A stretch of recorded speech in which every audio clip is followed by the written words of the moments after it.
दरवाज़ों पे बंदरवाल वगैरह लगाना, जो भी डेकोरेशन है वो कोशिश करती हूँ कि धनतेरस वाले दिन हो जाए। और कल है छोटी दिवाली और कल तो वान्या का बर्थडे भी है, तो इसलिए कोशिश यही करनी है कि सारी डेकोरेशन आज हो जाए मेरी। आप सभी को भी धनतेरस की बहुत बहुत शुभकामनाएं। धनतेरस के साथ साथ छोटी दिवाली और बड़ी दिवाली की भी बहुत सारी शुभकामनाएं। अपनी डेकोरेशन में मुझे थोड़ा सा ध्यान रखना है वान्या के बर्थडे का भी, तो इसलिए मैं यहाँ पर यूज़ कर रही हूँ टेडी बियर्स का, क्योंकि वान्या को ना ये सॉफ्ट टॉयज़ बहुत ज़्यादा पसंद हैं। इस तरह से हैंग की हुई टेडी बियर्स ना दूर से देखने में, इवन जब हम इनके आसपास से गुजरते हैं तो बहुत ही अच्छे लगते हैं। और ये तो मेरा वॉश बेसिन एरिया है, हैंड वगैरह धोने के लिए आना पड़ता है, तो एक मतलब अट्रैक्शन इसकी तरफ जाता है और बहुत ही अच्छा लगता है। अब यहाँ पर ना मैंने एक नेल इसलिए लगाई है कि इसे ना मैं यहाँ पे फिक्स कर दूंगी। बस मुझे एक बार इसके ऊपर ये जो धागा है ऊन का, उसको एक बार लपेटना है और देखिए ये यहाँ पर हो गई फिक्स। और सच बताऊं तो वान्या से ज़्यादा मुझे टेडी बियर्स बहुत अच्छे लगते हैं। अब मेरे टाइम में मैंने शायद नहीं खेले हैं इतने सारे टेडी बियर से। और देखो इसे, ये मतलब ऐसे आती है, इससे बात करती है, तो मुझे देख करके भी अच्छा लगता है वान्या को।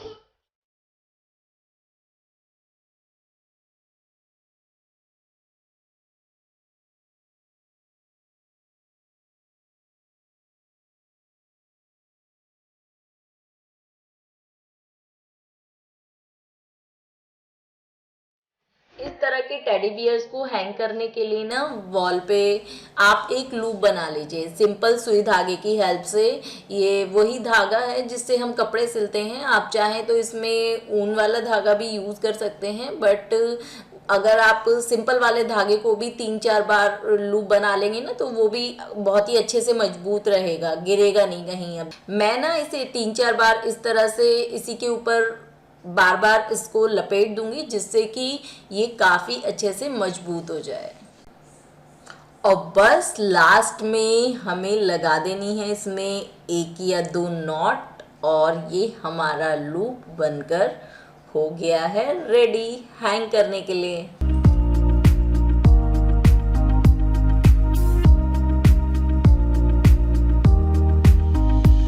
अब इस लूप में ये जो मैंने ऊन वाला धागा बांधा है अपने दरवाजे में, उससे एक नॉट लगा दूंगी। बहुत ही सिंपल है ये। इस तरह के टैडी ना हैंग किए हुए इस तरह से बहुत ही अमेजिंग लगते हैं। इवन अगर आपके घर में बच्चे हैं तो बच्चों के घर में तो इस तरह के टेडी बियर होने ही चाहिए। इवन अरेंज रहते हैं, आपने एक बार हैंग कर दिया, बच्चा बार बार आता है, उसको देखता है, उसके साथ में खेलता है, तो अच्छा लगता है बच्चे को भी। इवन अरेंज भी रहते हैं, आपको इधर उधर ना उन्हें उठा करके रखने की ज़रूरत नहीं है। कुछ टेडी बियर्स उसको दे दीजिए और कुछ इस तरह से हैंग कर दीजिए। बेस्ट आइडिया है। अब स्टेयर्स को करना है मुझे दिवाली के लिए रेडी। यहाँ पर मुझे लाइट लगानी है, और इस बार पीयूष जो लाए स्ट्रिप लाइट लाए हैं। पहले मैं स्ट्रिंग लाइट लगाती थी और इस बार स्ट्रिप लाइट लगाऊंगी, तो उसका तो लुक बहुत ही अच्छा आएगा। कोई भी लाइट लगाने से पहले ना एक बार आप उसे मेज़र ज़रूर कर लीजिए कि कितने एरिया में वो आपके आएगी, क्योंकि लाइट लगाने का एक्साइटमेंट इतना होता है ना कि हम बस ये चाहते हैं कि जल्दी से लगा दें और देखें उसका लुक। मेरे साथ भी ऐसा ही होता है, बट पेशेंसली अगर हम काम करेंगे ना तो फिनिशिंग और लाइट का जो लुक है वो बहुत ही निखर के आता है। क्योंकि इन लाइट्स में जितने मीटर लिखा होता है उतने मीटर की कई बार ये प्रॉपर पूरी लाइट्स नहीं निकलती हैं, हमेशा थोड़ी कम ही रहती हैं। और ये जो स्ट्रिप लाइट है, अगर एक बार आपने फिक्स कर दी और फिर उसे बार बार हटाएंगे तो उसके जो पीछे का ग्लू है ना वो उतना ज़्यादा स्टिकी नहीं होता कि बार बार हटाएं और उसे लगाएं। तो बस आपको सारा मेजरमेंट करने के बाद ना एक ही बार उसे फिक्स करना है। लाइटिंग का काम तो मेरा है और इसके कनेक्शन का काम है पीयूष का। और देखो वान्या लगातार, उसको बहुत एक्साइटमेंट है, उसके बर्थडे की तैयारी हो रही है। वान्या ने पूरी हेल्प की टेप वगैरह की कटिंग में, और यहाँ पे ना जैसे ये स्टेयर्स का डिज़ाइन जो बना है, इसके कॉर्नर्स पे मैं यूज़ कर रही हूँ डबल साइडेड टेप, क्योंकि इसका जो स्टिक है, इस स्ट्रिप की जो स्टिकिंग है वो मतलब इतनी ज़्यादा स्ट्रॉन्ग नहीं है, कॉर्नर्स पे बिल्कुल भी नहीं चिपक रही है।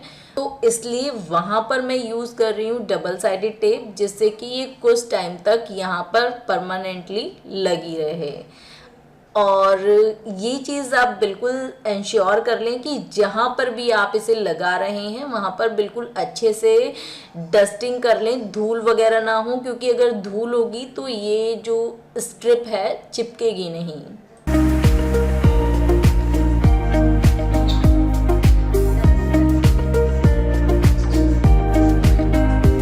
वान्य की ना ये छोटी छोटी प्यारी प्यारी सी हरकतें ना मेरे लिए एक एनर्जी टॉनिक का काम करती हैं। और कुछ चीज़ें ऐसी होती हैं ना जो अचानक से कैमरे में कैद हो जाती हैं, फिर बाद में अच्छी लगती हैं, तो ऐसा ही कुछ हुआ आज। यहाँ पर मैं कर रही हूँ अपने कुछ प्लांटर्स को ऐड, जो कि मेरी स्टेयर्स की खूबसूरती को एकदम बढ़ा देगा।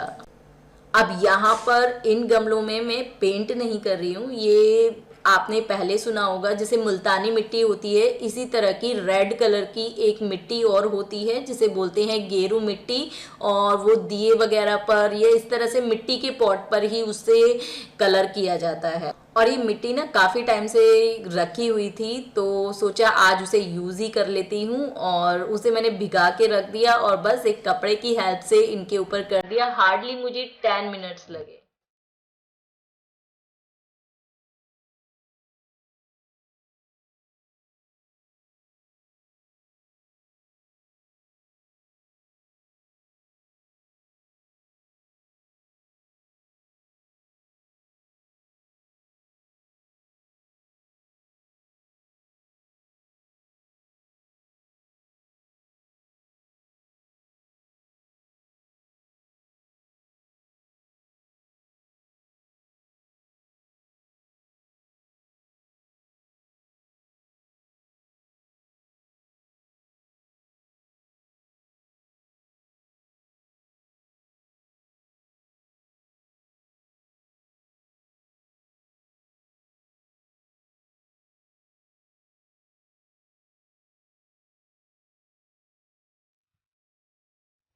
आपको ना वीडियो में कुछ भी अच्छा लगा हो तो प्लीज़ एक लाइक का बटन ज़रूर प्रेस करिएगा, और मुझे कमेंट करना बिल्कुल मत भूलिएगा। इंस्टाग्राम पर फॉलो भी कर लीजिएगा।